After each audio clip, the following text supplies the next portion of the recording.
Welcome everyone.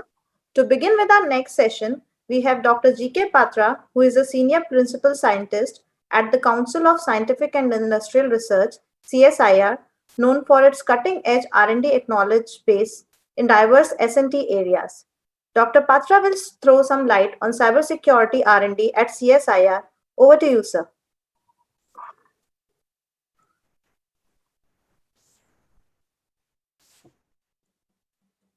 Can you see my screen now? Yes, sir. Yeah. So to start with, let me congratulate the DSCI team for doing a wonderful exhibition now. I think this is a very good example of the proverb, necessity is the mother of invention. So it's a wonderful thing that you people have done. I'm G.K. Patra from CSR Fourth Paradigm Institute. I will be talking about the cybersecurity research activities at CSIR. CSIR is Council of Scientific and Industrial Research, which has 38 laboratories across the country, and we are one of that. And we are a multidisciplinary organization. Our main focus is on computational and data-intensive sciences. So coming to the snapshot of our research, we typically work on project modes, and we have projects in the direction of network telescope deployment from MIT. And we have a project from the CSIR to work on security and privacy of ad hoc networks, especially the vehicular ad hoc network. And also we are working in a project under the ICPS program of DST on next generation secure transport protocol. We have very good infrastructure, unique infrastructures to carry out research in security, especially the test beds that we have established, which are unique in the country. One is the cybersecurity research and observation, and the other one is a vehicular test bed, which is first of its kind in the country to carry out research in various vehicular related research. So to start with, let me talk about the darknet-based monitoring program that we are doing. This is a project from MIT, and CERT-In is the user agency who will use this product. What is darknet? Darknet, say every organization have a set of IP numbers allocated to that. Typically a kind of a class B or class C IP address, but very few of them is what is typically used for like web services or email services, something like that. But rest of the IP addresses are not used. Now, darknet is a network of those IP addresses which are unused. Now, you may ask, what is the need of creating a network out of it? Typically, if you look at an IP address which is not allocated or not assigned, you are not supposed to get a traffic to that particular IP address. But because of various malicious activities which are going on in cyberspace, which can be some malware, which can be some viruses, who does this kind of random scanning of network, internet, IP numbers, and then try to recruit them to their this one, which we typically call as internet background radiations. Even though the IP addresses are not assigned, it actually receives some of the traffics to that. Now, what happens is in a normal scenario, your router in your organization will drop it because it's an unnecessary traffic. But we felt that that traffic is something which actually can give us lots of cyber intelligence and provide us better understanding on potential origin and nature of cyber threats, and lots of short-term and long-term trend analysis it can provide. And also it can tell us what is our neighbors doing with us, what are they trying to do a cyber attack or whatever. We can have a look at that. And also who are the guys who are actually polluting the cyberspace. We can get lots of information. So in order to do that, what we do is rather than we are asking the router not to drop it, but send it to a specific machine which we have allocated for that. And then what we do is we don't just simply collect it, we also become an active responder. What it means is that we respond to that particular request that have come to ensure that whether it is a spoofed IP or it is a genuine IP. If it is a genuine IP, what is the purpose? So we actually request for the payload to come and look at the payload, what kind of things that they are trying to do. So by that, we can actually gather quite a bit of information. To do that, we have established a test bed, which is one of the unique test bed that is available in the country. It's a very sophisticated facility, And it actually can do highly reconfigurable, and then we can test lots of things. We can emulate lots of things like packet drop, latency, and we can do data analysis and lots of curation process on this. So this darknet actually is it's essentially a component of a future decision support system for the cyber security. This is just a snapshot of what we are doing. It's the analysis from 1st March to 21st March 2019 data, where we have actually received 43.3 million validated malicious connections. That means we have validated the source. It's not a spoofed IP address. And you can actually look at the daily variation of these kind of connections which are coming. And this map shows the spatial variation of from where it is coming. You can look at all those developing countries or developed countries are the major source of those these kind of malicious packets. Also, we have looked at which are the major services these people are targeting, like SSH or the HTTP, or what are the major targets. And also we have looked at what are the number of unique IP addresses which are doing this. So in this period of 15 days, we have, the 3 weeks, we have identified almost 4 lakhs of unique IP addresses which have been doing this. The next work we are working is on the transport layer protocol engineering. We are heavily contributing to the global effort to design the next generation transport protocols like QUIC and MPTCP. And our main focus is on security part, especially the low rate cyber attacks. The low rate cyber attacks are something which you will not be aware that there is an attack happening on you, but your resources, your efficiency, your performance will be degraded. And one of my colleagues, Mr. Anil Kumar, is directly involved with the IETF working group to ensure that when these QUIC and MPTCP are out for general purpose use, they are a certain amount of security is already inbuilt into this. We have a number of patents. Anybody is interested in these patents can actually contact us for further thing. The other research that we do is on cryptographic research and its application to cyber physical systems. Till the 12th five-year plan, we were basically working on foundational cryptographic research, typically aiming at some publications and those kind of things.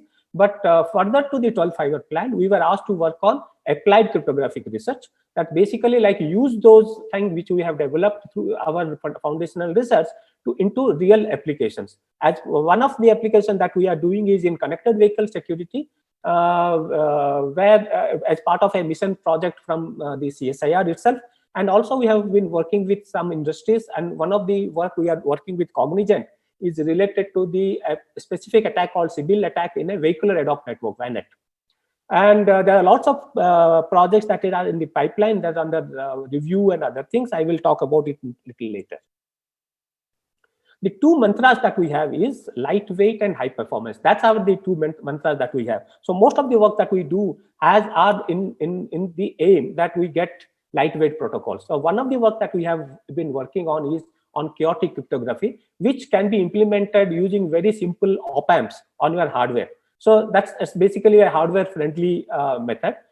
Typically, what happens is there is a concept called chaotic synchronization, where the 2 chaotic systems with different initial conditions can synchronize by just having a very light interaction among them. And because of that, they will synchronize. And once they synchronize, that can be used as stream cipher.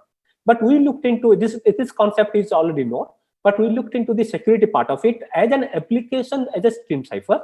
And lots of vulnerabilities were there. So we developed, we improved upon the algorithms basically for chaotic synchronization. And you can see various works that we did. And in fact, we published many of these works in our work.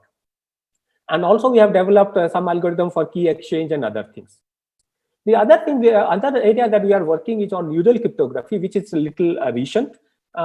Basically, we work something called permutation parity machine, which is a variant of neural network, where we work on a concept called mutual learning. In the process of mutual learning, we actually establish the keys. So that is a way of establishing the key. Why we are working on it is typically to look at, if you want to implement it on hardware, the most complex structure that you will have to actually do is actually an adder circuit. So you don't even need a processor to implement this neural cryptography, where the key agreement can be taken care of. Also, we are working parallelly on various applications involving neural cryptography, where we look at multiple primitives to be implemented simultaneously. So that's so that you save lots of time, space, and other things in that process. And one of the work that we have done, simultaneous data integrity and confidentiality using permutation parity machine, I in fact got a best paper award in India International Science Festival in 2000, I think 18 or 19, something like that. Later to the 12-5-10, we started looking at some application areas. One of them is the intelligent transportation system, which is still a futuristic proposition in India. However, we need to develop IPs from now so that when it becomes reality, we are ready with that. One of the applications there is connected vehicles. It's a very important component of the ITS. But the problem there is the mobility. Mobility is very high. The topology changes very rapidly. So the connected infrastructures will not work there. So you need an infrastructure less connection. So we typically will look at some ad hoc kind of network. So we have been working on VANET for some time now. VANET is actually a specialized variant of the mobile ad hoc network, typically looking at the vehicle to other communications. The core focus is on efficiency and safety. That's very important. And of course, to improve the comfort and convenience. But what happens about the security and privacy is that it was not part of the design process. So it became an afterthought. Now, when it becomes an afterthought, it has to be retrofitted. So typically what happens is we look at the threat landscape and identify one of the threats, then try to solve it, and then independently analyze them. But what the challenges we face is that conceptually the solution works, but many times by solving one of the threat, we are actually creating new threats for the system. So we need to test it as a whole system. So once you have a new proposal, that needs to be tested with the whole system. So and there was no mechanism which was available. So first of all, what we thought is to devise a comprehensive mechanism where we can actually designed a framework to carry out security and privacy research. And this is one of the work that we have done. We have designed a CSI VANET simulation environment using various open source solutions.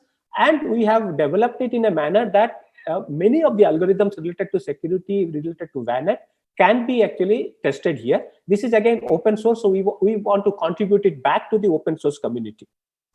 The other thing is we have established a test bed, which is first of its kind in the country to test various, because we don't have real implementation of any of those things. So at the best we can do is to test it on a test bed, and we have established it and then to test various things in this. And also we have using those simulation environment and the test bed we have done, we have worked on few of the algorithms. We have designed few of the algorithms. One is the safety and privacy aware public key infrastructure system for VANET using a deep learning algorithm. There are lots of challenges to do that. There's nothing, no data available, nothing. So we have used the simulator that we have designed to collect data in a very, very tactical manner and use the data to train a deep learning algorithm and then find out a mechanism by which a safety and privacy can be preserved. The other work that we have developed is an over-the-air rekeying architecture for VANET, where there is a dynamical multicasting communication, especially when there is a priority vehicle which comes into picture. They need to communicate to the signals, but then the signals will be changing as you go across on the road. So there is a dynamic multicasting communication requirement. In that case, we need to do a rekeying at a very frequent manner. So we have, using the neural cryptographic algorithm that we have developed, we have designed an over-the-air rekeying architecture. Here, I'm just giving a glimpse of what we have been doing. Now, to end my talk, I would like this as an invitation for collaboration. What happens is CSIR now works in a mission mode project, where the aim is to work on various outputs which are of direct applicable to either society or to industry. Now, under the CSI mission project on intelligence system, we have proposed 2 projects: security and privacy concerns of 5G VANET. Current VANETs are not 5G enabled. So we wanted to look at 5G VANET, look at its various security and privacy things, whether some problems may be solved, some may be newly created. And also we are planning to look at various data privacy and security aspects of AI methods, because AI itself has become a vulnerable thing from in terms of privacy and security, and also adversarial AI. So we seek partnership from industry. Now, what are the scope of the industrial partner in these projects? Basically, these partners will be from the beginning of the project, from conceptualization to planning to execution. That will be they will be part of our effort. Then also there will be a commitment to take the outcomes forward towards productization at the end of the work. That is one of the commitment, and that commitment can be seen by partial funding. A major portion of the fund will be funded by CSIR, but there has to be a partial funding from the industry just to show that yes, they are serious about this particular outcome of the particular projects. So we invite the industries to, if anybody is interested, can actually contact me. My email ID is given below. And also we want to work on something which is going to be a reality very soon. That is the low altitude aerial transportation system. This is something which is it's going to be a reality very soon, because India has allowed now the airspace to be used for drones.